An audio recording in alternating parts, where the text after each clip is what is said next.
No Morumbis, às 8 da noite, o São Paulo enfrenta o Cuiabá. O jogo não é simples, o Cuiabá vem de uma boa vitória contra o Fortaleza. O São Paulo está aí com as suas questões, Lucas, Luciano, Parará, quem joga, quem não joga. A diretoria deu uma aumentada no valor dos ingressos. Teve essa?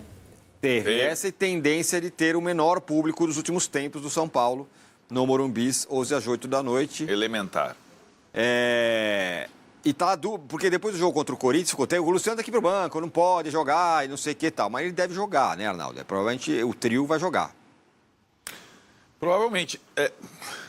É possível que pela primeira vez, desde que começou o trabalho, ou seja, no 13º jogo, o Zubeldia, enfim, repita uma escalação. Mais por exclusão do que propriamente por convicção. Olha a escalação aí, ó. Jandrei, Igor Vinícius, Arboleda, Diego Costa e Wellington. Alisson, e aí essa é uma dúvida, Aí né, seria, Arnaldo? aí Luiz seria Gustavo... o Luiz Gustavo, se repetir a escalação, joga o Luiz Gustavo, né? Mas se jogar o Galopo, o Alisson vira primeiro volante, o Galopo vira um pouco mais adiantado. Aí, Lucas, Luciano, Nestor e Caleri, que foi a linha de frente que jogou na última partida também. Isso. O Alan Franco, que é titular, hoje é indiscutivelmente titular, estava com uma lesão, tomou o cartão no banco contra o Corinthians, provocou o cartão, deu para sacar a atitude do Alan Franco, então está suspenso, é o que poderia voltar. O Wellington Rato está voltando aos poucos, ainda não tem condição de começar o jogo. Agora, toda vez que eu acho que o Zubeldia vai repetir a escalação, ele não repete. Então, tentando aqui, eu acho que dessa vez ele tem menos possibilidades para alterar. Mas ele tem a situação do adversário, a situação do Cuiabá para esse jogo é tão curiosa, porque o Cuiabá definiu o jogo com o Fortaleza no primeiro tempo, né? Já goleou, já tinha jogador a mais e a partir do intervalo começou a tirar os jogadores pendurados, poupou jogadores. Então, a partir dos 45 do primeiro tempo ele começou a já pensar na próxima. Jogo contra o São Paulo, isso. E assim acontece nessa sequência de jogos do Brasileiro, né? E é um time muito físico, aquela coisa toda, a gente conhece o time do Cuiabá. Então, o Zubeldia reclamou tanto da questão lá do intervalo, o jogo do Corinthians, falou que o time caiu, que eu não sei se uma ou outra troca ele não faz pela questão física, não exatamente pela questão técnica. Acho que não tem ninguém pedindo passagem tecnicamente nesse momento. A não ser a questão do Rato, mas o Rato não está bem ainda para começar. Então, se acontecer a troca, uma ou outra troca, será puramente pela questão física. Ele não tem tanta opção do meio para trás, né? A zaga Diego Costa e Arboleda, embora o Sabino tenha renovado o contrato até o final do ano, estendido o contrato, porque talvez seja utilizado nesse período, tem pouco zagueiro, Ferrarese na seleção, Alan Franco suspenso. Nas laterais, o Moreira ainda estava machucado, então deve manter o Igor. O Wellington e Patrick, o Wellington vem bem, então acho que não vai trocar. E o Jandrei, o goleiro.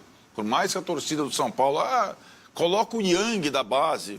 Muita gente falando. O cara nunca jogou um minuto, é que nem pior que o Donelli, né? Vai jogar hoje. Não entrou nunca para jogar. Não vai jogar o Yang, vai jogar o Jandrei. E ali, essa questão da escalação por exclusão, ela vai até o Alisson, né, Tironi? Não tem o Pablo, não tem o Bobadilha. Então, do meio para frente, ele tem, aí sim, se ele quiser trocar por questão física ou questão técnica, ele tem reservas. Mas do meio para trás, acho que não tem muito o que mudar, não. Então, existe, de fato, realmente a chance de repetir a escalação pela primeira vez depois de 12 partidas trocando. Se você reparar, ele trocou menos, né? Desde a parada, desde o Inter. Ele define lá o trio. Contra o Corinthians ele mexe só um pouquinho, mexe na zaga. Joga o Arboleda, não joga o Alan Franco. E ele agora parece ter um time base mais definido, né? Até pelas ausências da Copa América e pelas questões do departamento médico ficarem menos complexas, está mais vazio o departamento médico. O Pablo Leite, ele faz a aposta que você talvez não fez, mas São Paulo fez 2 jogos intensos em um intervalo muito curto, Inter e Corinthians. Zuba vai de quarteto reserva, Galopo, André, Araújo e Juan. Não acho que vai ser... Vai deixar o Luciano, o Caleri... eu não acho que vai ser isso. Sei. Mas... A gente não conhece direito o técnico ainda. Mas uma coisa que talvez ele esteja pensando, o jogo é sábado e não domingo, certo? Do Vasco, São Januário. De novo à noite. Sábado de novo. Então, assim, a quarta para o sábado também é mais apertado. Exatamente. Então, não é só o Corinthians que passou, é o sábado já de novo. Isso mesmo. Então, se fosse domingo, o torcedor pode falar, você tá ficando maluco por causa de um dia assim, no futebol profissional, Nessa sequência faz muita diferença. Então, com uma viagem, claro, pertinho para o Rio, mas mais uma viagem e tal. Então, eu acho que ele pode ser que ele dê uma segurada mesmo em alguns jogadores, sobretudo o Lucas, sei lá, acima de 30 anos. Você, no mínimo, começa, ele sente o jogo, o jogo está mais tranquilo do que eu imaginava. Não preciso do Lucas, apertou, tá difícil, eu vou colocar ele antes do que eu estou imaginando. Então, acho que é possível sim ter trocas. Vai pegar um Cuiabá, até o Tironi falou, bom resultado. Eu diria que um resultado completamente maravilhoso, né? Porque um 5-0 no Fortaleza, você vem levinho. O treinador, lembrando, não vai estar no banco. O Petit foi expulso, vai ter que o auxiliar dele para o banco.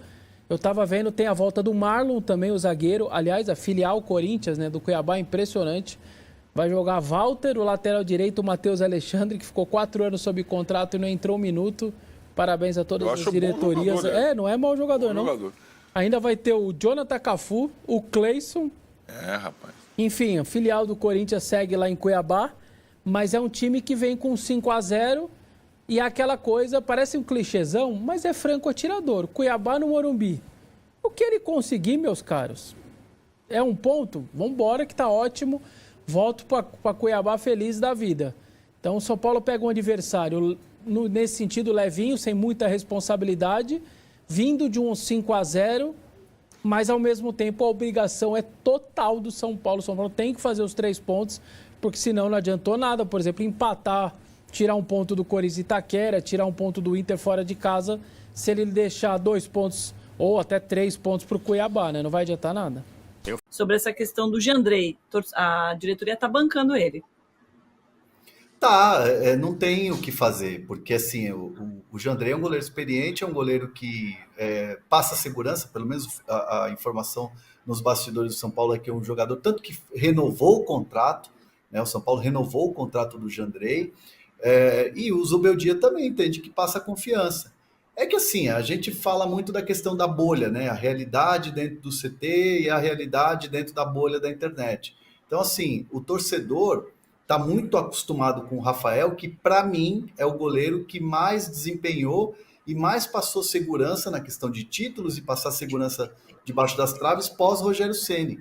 Então, a partir do momento que o Dorival leva o Rafael para a seleção brasileira, qualquer outro goleiro que venha, e o Jandrei já teve um momento de instabilidade dentro do São Paulo, gera no torcedor aquela coisa, será que ele é o goleiro certo? Será que tinha que colocar o Yang, que não é redundância, mas ele é muito jovem, de fato, é um goleiro que está sendo trabalhado para o futuro.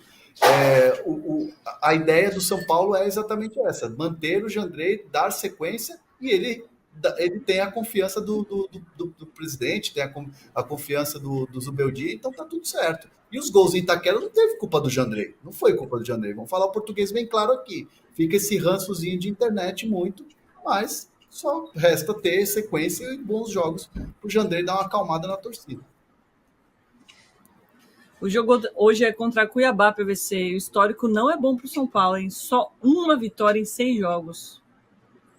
São uma vitória para cada lado e 4 empates. Então, o jogo é difícil também pelo crescimento do Cuiabá. O Cuiabá é um time que, desde a chegada do Petit, ganhou de 5-2 do Criciúma e fez 3-0 no primeiro tempo. Ganhou de 5-0 do Fortaleza e fez 4-0 no primeiro tempo. Tem começado muito forte os jogos. É um time sem o Davidson. É um time perigoso. Um jogo difícil para o São Paulo. Não é um jogo fácil. Isidro Pita jogando na frente. O Cleison, do lado esquerdo, o Jonathan Cafu do lado direito. Ele está jogando um 4-2-3-1, variando 4-1-4-1. Hoje o desfalque é justamente quem quem produziu esse crescimento do Cuiabá. O técnico Petit está suspenso, expulso. Não vai estar no banco de reservas. Ele deu um piti. Por isso que ele foi expulso. Ele deu um piti. Olha lá. Ele fez a segunda seguida. Hein? Depois ele ficou falando. É a segunda seguida. Porque agora há pouco ele falou que o Yang é muito jovem. Ó, o Ian Noah falando stand-up do PVC. Eu assino também. O Elton Carvalho paga o dobro para o PVC não cantar. O Axel Rude falando aqui, se ele cantar com a prancheta na mão, aí pode ser. Boa. Faremos esse stand-up / cantoria do PVC com a prancheta na mão. Gente, obrigada demais pela companhia, pelas mensagens. Muito bom fazer esse programa. Amanhã estamos de volta, 11 horas da manhã, ao Vivaz, com mais bastidores de futebol. Valeu, PVC. Valeu, André. Até amanhã.